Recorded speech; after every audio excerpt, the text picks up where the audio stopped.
दिवसाची सुरुवात आहे ऐशूबरोबर. आजचं जे मनन आहे ते Mrs Usha Pradeep Dalvi, mission compound Palghar यांच्याकडून आलेलं आहे. एका गावामध्ये एक कासार असतो. कासार म्हणजे बांगड्या विकणारा. आणि तो रोज आपल्या गाढवीवर, त्याच्याकडे एक गाढवी असते, त्या गाढवीवर तो सर्व बांगड्यांचे बॉक्स ठेवायचा आणि तो विकायला निघायचा.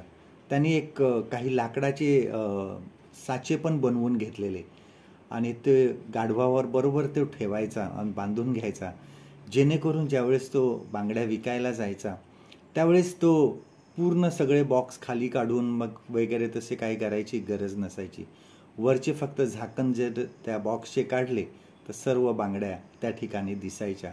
अनेक तऱ्हेच्या बांगड्या त्या ठिकाणी असतात आणि तो रोज ते बांगड्या विकायला निघत असे. आणि तो त्याची जी गाढवी असायची त्याला तो नेहमी प्रेमाने बोलायचा की राणी चल आता, राणी आता आपल्याला लवकर जायचं आहे, राणी लवकर चल, राणी थांब आता थोड्या वेळ ह्या ठिकाणी. आणि अशा प्रकारे तो प्रेमाने त्या गाढवीबरोबर बोलायचा, राणी चल आता लवकर निघायचं आहे आपल्याला, अशा प्रकारे तो बोलत असे.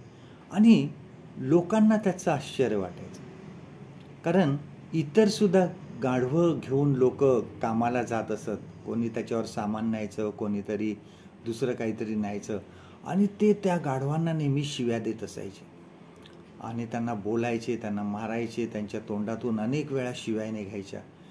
परंतु हा जो कासार आहे हा त्या गाढवीबरोबर चांगलं बोलत असे.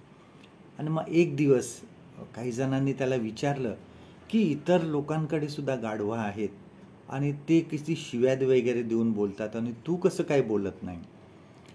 त्या कासारने सांगितलं की माझा धंदा जो आहे हा महिलांसोबत आहे, आया बहिणींसोबत आहे. आणि कोणी ज्यावेळेस बांगड्या घ्यायला येतो तर कोणी आई असते, कोणी बहीण असते, कोणी सून असते, कोणी मुलगी असते. आणि अशा स्त्रिया माझ्याकडे येत असतात.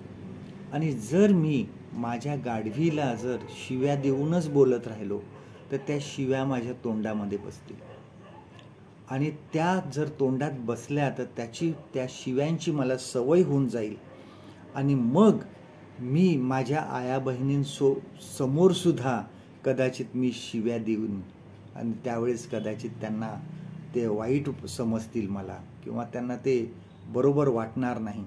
कदाचित पुढे त्या माझ्याकडून बांगड्यासुद्धा घेणार नाहीत आणि मग माझा धंदा बसेल, मला त्या बांगड्या त्यांच्याकडे महिलांना विकता येणार नाही.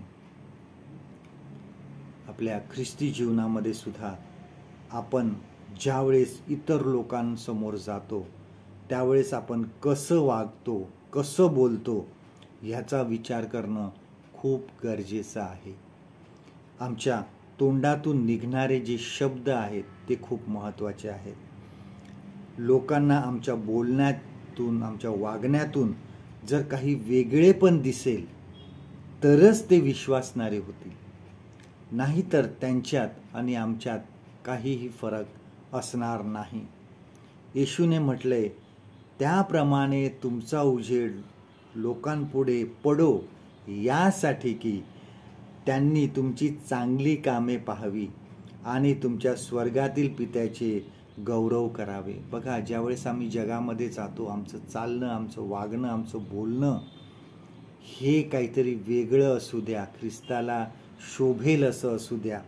आपले शब्द जे आहेत हे जपून वापरा.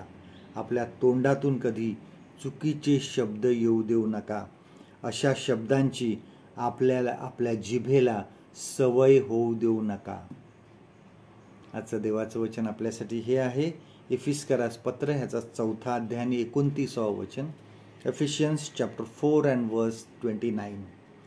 तुमच्या तोंडावाटे कोणतेही अमंगळ भाषण न निघो, तर गरजेप्रमाणे आध्यात्मिक उन्नतीकरिता जे काही उपयुक्त तेच मात्र निघो, यासाठी की तेने करून ऐकणाऱ्यास कृपादान प्राप्त व्हावे.